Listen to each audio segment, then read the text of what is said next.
Assalamualaikum warahmatullahi wabarakatuh.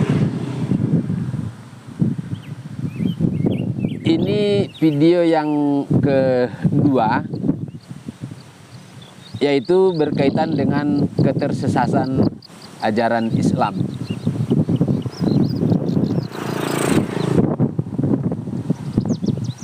Beberapa hari lalu saya melihat seorang kiai besar, yaitu Profesor Abdul Somad Batubara, LC PhD. Kita tentu kenal beliau, seluruh bangsa Indonesia mungkin, dan dia adalah salah satu kiai yang sangat dikagumi, yang diikuti oleh jutaan umat. Ajaran-ajarannya diikuti, setiap ceramahnya itu ada ribuan, bahkan mungkin kalau lewat televisi itu pemirsanya jutaan. Abdul Somad di snack video singkat, sebenarnya saya juga melihatnya itu tidak sengaja, itu pas ada snack video itu geser gini, lihat Abdul Somad. Ceramahnya itu berisi tentang Dajjal. Jadi beliau mengatakan 3 syarat selamat dari Dajjal. Yang pertama, baca surat Al-Kahfi hari Jumat malam, pagi, dan petang. Yang kedua, baca awal surat Al-Kahfi di 10 surat awal.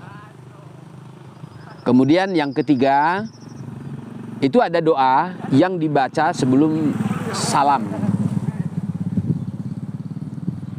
Nah, ini apa yang disampaikan oleh Abdul Somad sebagai seorang profesor dan dianuti oleh jutaan umat, mengajarkan seperti ini. Saya mengajak seluruh bangsa Indonesia, umat Islam, untuk menggunakan akal sehat.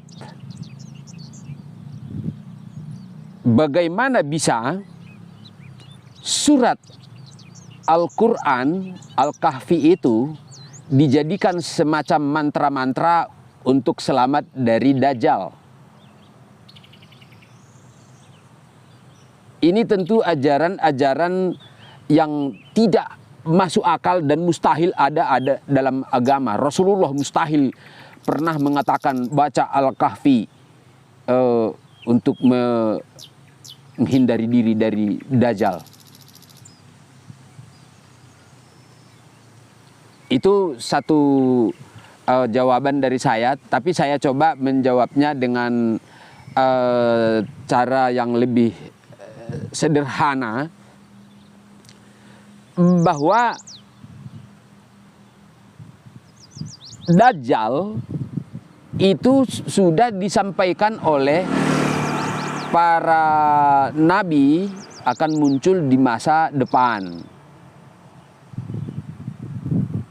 Dan pemahaman manusia tentang Dajjal itu adalah orang makhluk yang bermata satu dan seterusnya, yang akan menghancurkan apapun, siapapun.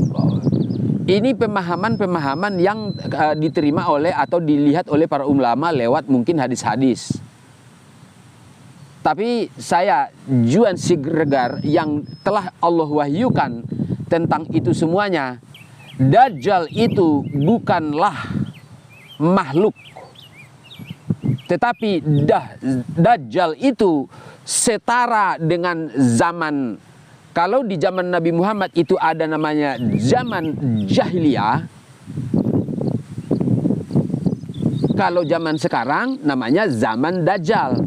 Jahiliyah, perilaku manusia di masa itu, iya jahiliyah, buruk, tertutup, atau dan seterusnya. Nah, zaman sekarang, perilaku manusia yang hidup zaman sekarang, iya Dajjal itu buruk. Buruknya seperti apa? Keburukan yang terjadi di zaman sekarang itu sudah terakumulasi dari semua keburukan yang terjadi di zaman para nabi. Zaman Lut, tentang masalah seksualitas, terjadi semua zaman sekarang. Masalah perdagangan, kecurangan di zaman Su'aib juga semua terjadi. Masalah tahta juga terjadi.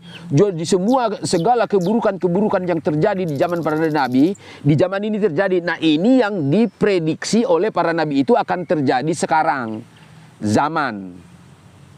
Berarti bisa dikatakan bahwa kita semua manusia yang hidup di bumi sekarang itu semuanya dajjal. Dan dengan kita menerima kita sebagai dajjal, tugasnya adalah bagaimana menghancur leburkan segala sifat dajjal yang ada dalam diri kita. Itu. Jadi bagaimana cara menghancurkan dajjal? Ya, kita memang tidak bisa langsung dengan kita hidup di zaman peradaban seperti ini tiba-tiba kita benar sendiri, itu tidak bisa. Dengan kemampuan kita tidak bisa, tetapi dengan pertolongan Allah itu bisa. Dengan cara apa? Ya, seperti yang sudah berulang kali disebut, berserah diri kepada Allah. Apa yang diserahkan? Tulis niat, serahkan kepada Allah. Kemudian baca Al-Quran untuk dapat petunjuk, jalankan. Sifat dajjal pasti Allah singkirkan, karena Allah yang membimbing kita lewat bisikan Rabbani. Itu bisa dilakukan oleh seluruh bangsa Indonesia, asal dia sudah bisa membaca. Mungkin SD yang sudah kelas 4 sampai ke atas itu bisa melakukannya, SMP sampai yang sudah usia berapapun bisa melakukannya. Jadi itu kalau mau selamat dari dajjal itu bukan kita baca Al-Kahfi, bukan seperti yang disampaikan oleh Profesor Abdul Somad Batubara, karena cara seperti itu mustahil bisa dilakukan semua orang. Berarti kalau ada yang bisa, apakah dia akan selamat? Abdul Somad, kau silahkan lakukan. Kau selamat dari dajjal. Mustahil, karena kau sendiri dajjal. Jadi bagaimana melawan diri kita yang dajjal? Ya udah, kembali ke bimbingan Allah aja. Itu satu paradigma cara pandang umat Islam yang saya katakan menyesatkan itu. Nah, ini saya sampaikan bahwa tentang dajjal itu sendiri cara pandangnya harus bagaimana yang Allah sampaikan itu. Kita berjuang bersama, gotong royong bersama, bersinergi bersama, hancurkan segala keburukan agar kita terwujud negara pusat ilmu dan peradaban suci, negara bagai surga. Itu saja. Terima kasih. Assalamualaikum warahmatullahi wabarakatuh.